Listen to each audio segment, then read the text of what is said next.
Capítulo 8. No passeio, como se diz aqui, ou seja, na Alameda dos Castanheiros, encontrei meu inglês. Oh, começou ele ao me perceber. Estou indo à sua casa e está vindo à minha. Então, deixou seus amigos? Diga-me, antes de mais nada, como está o corrente de tudo isso? Perguntei surpreso. Todo mundo sabe, então? Oh, não, nem todo mundo. Isso não vale a pena. Ninguém fala a respeito.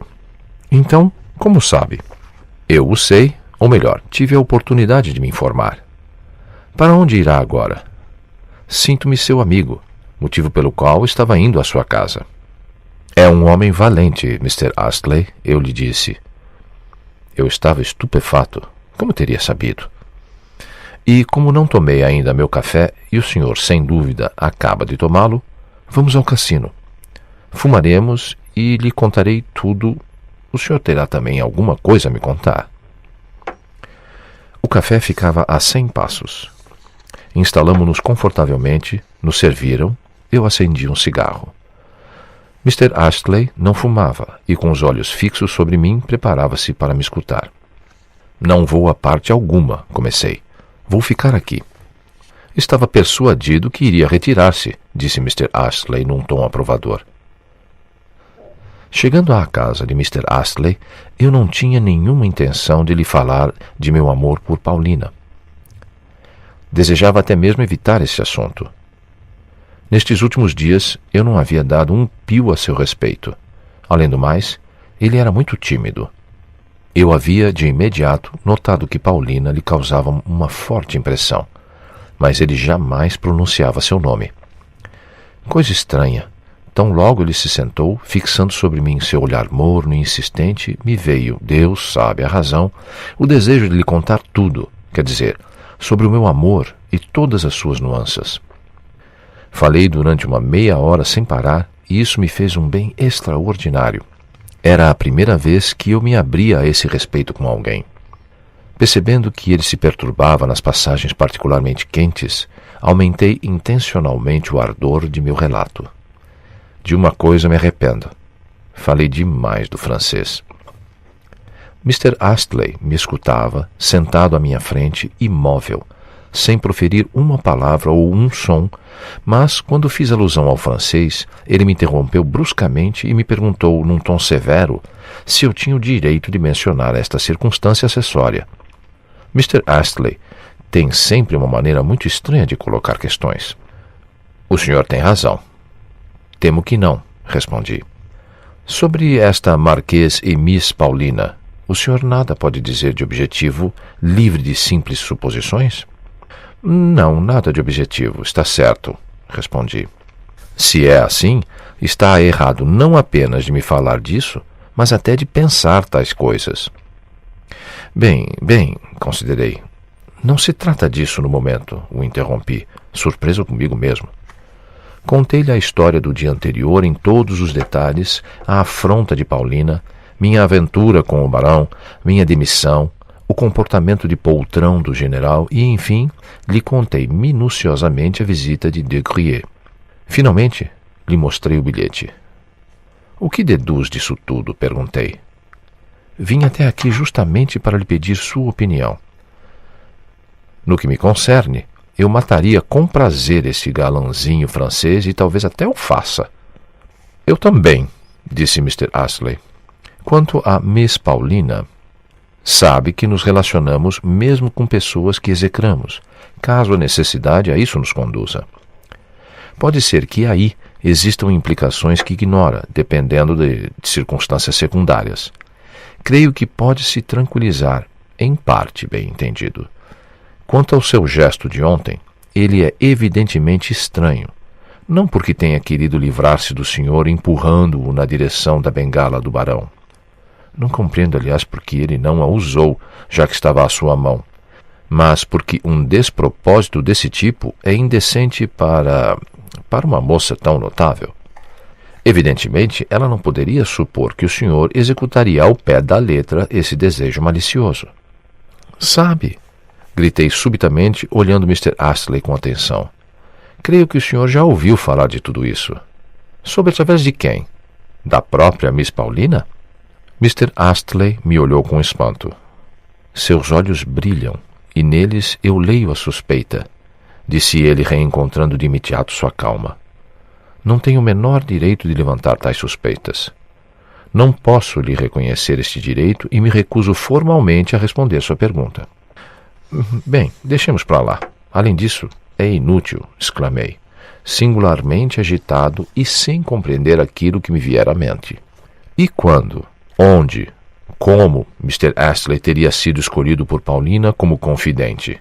Nestes últimos tempos, aliás, eu havia perdido Mr. Astley de vista. Quanto a Paulina, sempre fora para mim um enigma, a tal ponto que agora, por exemplo, decidido a contar a Mr. Astley toda a história de meu amor, eu estava surpreso no momento de iniciar meu relato, por não dizer quase nada de objetivo e de positivo sobre minhas relações com ela. Ao contrário, tudo era fantástico, estranho, inconsistente e não fazia qualquer sentido. Está bem, está bem. Eu perdi o fio e há ainda muitas coisas sobre as quais não me sinto ainda em condições de refletir, respondi, quase ofegante. Além disso, o senhor é um homem valente. Passemos agora a um outro assunto. Quero pedir-lhe não um conselho, mas sua opinião. Calei-me por um instante e reiniciei. A seu ver, por que o general sentiu tamanho medo? Por que fizeram um dramalhão de minhas ridículas infantilidades, a ponto do próprio de Grier julgar indispensável interferir, e ele não interfere a não ser nas situações mais graves. Ele veio me ver, me rogou, suplicou. Ele, de Grier. Enfim, note bem, chegou um pouco antes das 9h e o bilhete de Miss Paulina já estava em suas mãos. Quando terá sido escrito? Podemos nos perguntar. Quem sabe acordaram Miss Paulina às pressas. Além do que, concluo que Miss Paulina é sua escrava, pois ela não pede perdão a mim. Ademais, o que ela tem a ver com tudo isso, ela pessoalmente? Por que tem nisso tamanho interesse? Por que sentem tanto medo do primeiro barão que aparece? E o que isso poderá influenciar num casamento do general com a senhorita Blanche de Comminges? Eles dizem que é preciso se portar de maneira particular em razão desta circunstância. Mas é demasiado particular, convenhamos. O que pensa disso? Vejo em seus olhos que a respeito disso o senhor também sabe mais do que eu. Mr. Astley sorriu e sacudiu a cabeça. Sim, eu creio realmente que também sobre este assunto sei mais do que o senhor, me disse ele. Todo o caso diz respeito à senhorita Blanche, e estou convencido de que esta é a verdade absoluta. O que veio fazer aqui a senhorita Blanche? Exclamei, já impaciente. De repente esperei descobrir alguma coisa sobre a senhorita Paulina. Creio que a senhorita Blanche tem neste momento um interesse particular em evitar de toda maneira um encontro com o barão e a baronesa. Com certeza seria um encontro desagradável, ou pior, escandaloso. Não é possível. A senhorita Blanche já estava aqui em Rolettenburg há 2 anos, durante a estação. Eu também estava. Ela não se chamava então Mademoiselle de Comminges, e sua mãe, Madame Veuve Comminges, não existia naquela época. Ao menos, não se tocava nela. De Grier não estava lá igualmente. Tenho a convicção íntima de que eles não apenas não são parentes, mas não se conhecem senão há pouco tempo. De Grier tornou-se marquês há pouco tempo. Uma circunstância me permite essa certeza. Podemos mesmo supor que faz pouco tempo que se chama de Grier. Eu conheço alguém que o conheceu com outro nome. No entanto, ele possui realmente um círculo de relações sólidas. É possível. A própria senhorita Blanche pode ter relações. Mas, há 2 anos, a senhorita Blanche, em decorrência da queixa deste mesmo barão, foi convidada pela polícia a deixar a cidade, o que ela fez. Como? Ela surgiu aqui em companhia de um italiano, um príncipe com nome histórico, Barberini ou algo parecido, um homem coberto de joias e de diamantes autênticos. Eles passeavam numa maravilhosa carruagem. A senhorita Blanche jogava no 30 e 40. Ganhou no início. Depois, a sorte mudou. Tanto quanto lembro. Lembro-me que uma noite ela perdeu uma soma fabulosa.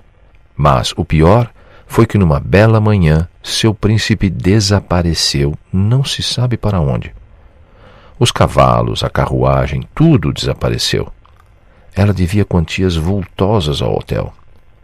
A senhorita Zelma, de Barberini se transformara bruscamente em senhorita Zelma. Estava no limite do desespero. Ela soluçava e gritava por todo o hotel e, na sua fúria, rasgava suas vestes. Estava no hotel, nesta ocasião, um conde polonês. Todos os poloneses em viagem são condes. E a senhorita Zelma, rasgando suas roupas e arranhando o seu rosto como uma gata, com suas belas mãos brancas e perfumadas, lhe causou certo impacto. Tiveram uma conversa e, no jantar, já estava consolada. À noite, surgiu no cassino em seus braços. A senhorita Zelma ria alto, segundo era seu hábito, e mostrava-se um pouco mais à vontade em seu comportamento. Enfileirou-se de imediato entre aquelas mulheres habituadas à roleta que, abrindo caminho para a mesa, deslocam o jogador com um golpe de ombros para conseguir um lugar. É uma habilidade característica das damas aqui. O senhor notou certamente. Oh, sim. Nem vale a pena dar importância a isso. A despeito do público, como deve ser, nós os suportamos aqui, ao menos aquelas que trocam a cada dia bilhetes de 1.000 francos. Mas, tão logo cessam de trocar os bilhetes de 1.000 francos, rogamos que se mandem. A senhorita Zelma continuava a trocá-los, mas foi ainda mais infeliz nos jogos. Observe que, muito frequentemente, tais damas têm sorte no jogo. Têm um extraordinário domínio de si mesmas. Aliás, minha história terminou. Um dia, o conde desapareceu, tanto quanto o príncipe. A senhorita Zelma veio jogar sozinha à noite. Desta vez, ninguém se ofereceu para lhe dar o braço. Em 2 dias, perdeu tudo o que possuía. Assim que arriscou e perdeu seu último luís de ouro, ela olhou em volta e descobriu ao seu lado o barão de Fürmenhelm, que a observava atentamente com um ar de profunda indignação. Mas a senhorita Zelma não percebeu a indignação e, dirigindo-se ao barão com um sorriso que não deixava dúvidas, lhe pediu que colocasse para ela 2 luíses sobre vermelho. Após o que, a uma reclamação da baronesa, ela foi convidada a não aparecer mais no cassino. Se o senhor está espantado que eu conheça todos estes detalhes mesquinhos e perfeitamente inconvenientes, saiba que os obtive junto a Mr. Feeder, um parente meu que naquela mesma noite conduziu a senhora Zelma a Spa em sua caleça. Compreenda então, a senhorita Blanche quer ser a generala, sem dúvida, para não receber no futuro convites deste tipo. Ela não joga mais, mas porque ela tem agora, segundo todos os indicativos, um capital que ela empresta aos jogadores daqui a juros. É muito mais prudente. Creio, inclusive, que o infeliz general está na lista de seus devedores. Talvez de Grier lhe deva algum dinheiro, a menos que seja seu sócio. Convenhamos que, ao menos até o casamento, ela não deseja chamar a atenção do barão e da baronesa. Numa palavra, é um escândalo que pode lhe fazer muito mal na situação em que ela se encontra. O senhor é ligado à casa e seus atos podem provocar um escândalo, ainda mais que ela aparece todo dia nos braços do general ou de Miss Paulina. Agora compreendeu? Não entendi, gritei golpeando tão violentamente sobre a mesa que o garçom acorreu assustado. Diga-me, Mr. Astley, retomei num arrebatamento de fúria, se o senhor conhecia já toda essa história e sabia, portanto, perfeitamente quem era a senhorita Blanche de Comminges, como se justifica que não tenha nos colocado de sobreaviso a mim, ao general e, sobretudo, Miss Paulina, que vem aqui ao cassino em público pelo braço da senhorita Blanche? É possível isso? Eu não podia tê-los colocado em alerta, porque os senhores não poderiam fazer nada, respondeu tranquilamente Mr. Astley. Além disso, colocá-los em alerta contra o quê? O general sabe, de certo, muito mais do que eu sobre a senhorita Blanche, e isso não o impede de passear com ela e com Miss Paulina. O general é um homem azarado. Ontem vi a senhorita Blanche cavalgar um animal magnífico em companhia do Sr. de Grier e deste príncipezinho russo. E o general o seguia montado num alazão. Pela manhã, ele se queixara de sentir dores nas pernas e, no entanto, ele se mantinha firme na cela. Neste exato momento, veio-me bruscamente à mente que se tratava de um caso perdido. De resto, nada disso me diz respeito, e foi há pouco tempo que tive o prazer de conhecer Miss Paulina. Ademais, retomou subitamente Mr. Astley, já lhe disse que não posso lhe reconhecer o direito de me colocar certas questões, ainda que tenha pelo senhor uma amizade sincera. Já é o bastante, disse, levantando-me. Agora vejo claramente que também Miss Paulina sabe como proceder com a senhorita Blanche, mas não consegue se separar de seu francês e é por isso que aceita passear com ela. Saiba que nenhuma outra influência a forçaria a passear com a senhorita Blanche e a me suplicar num bilhete para que não tocasse no barão. É precisamente aí que intervém esta influência diante da qual tudo se inclina. E, portanto, foi justo ela que me jogou contra o barão. Diacho! Não se pode entender nada disso. O senhor esquece, primeiro, que esta senhorita Comminges é a noiva do general. E segundo, que Miss Paulina, enteada do general, tem um irmão e uma irmã mais jovens, filhos do general, completamente abandonados por este, insensível e, sem dúvida, arruinados. Sim, é exato. Separar-se de seus filhos equivale a abandoná-los completamente. Ficar é defender seus interesses e talvez salvar alguma parcela de sua fortuna. Sim, tudo isso é verdade. No entanto, agora compreendo por que, no momento, todos se interessam tanto pela vovó. Por quê? Perguntou Mr. Astley. Aquela velha bruxa de Moscou que não se decide morrer. Eles aguardam o telegrama que anunciaria seu falecimento. Certo, todo o interesse está concentrado nela. Tudo depende da herança. Aberta a sucessão, o general se casa. Miss Paulina também terá as mãos livres. E de Grier... O que tem com de Grier? De Grier será reembolsado. É por isso que ele espera. Acredita que é só isso que ele espera? Não sei mais do que isso, disse Mr. Astley, que se fechou num silêncio obstinado. Eu sei, repeti furibundo. Eles esperam também a herança porque Paulina receberá um dote, e tão logo ela o receba, ele se lançará em seu pescoço. Todas as mulheres são iguais. As mais orgulhosas se tornam as escravas mais vis. Paulina não pode amar a não ser com paixão, eis tudo. Esta é a minha opinião. Olha, sobretudo, quando ela está sentada, só e pensativa. Parece predestinada, condenada, maldita, destinada a todos os horrores da vida e da paixão. Mas... Quem me chama? Exclamei de súbito. Quem grita? Escutei alguém gritar em russo. Alexis Ivanovitch. É uma voz de mulher. Escute. Nesse momento, nos aproximamos de nosso hotel. Havíamos deixado o café há um bom tempo e quase sem o perceber. Escutei uma mulher gritar, mas não sei a quem ela chamava. Ela falava em russo. Agora vejo de onde vem esse grito, disse Mr. Astley, estendendo a mão. É aquela mulher, sentada numa grande poltrona e que aqueles criados acabam de transportar ao terraço.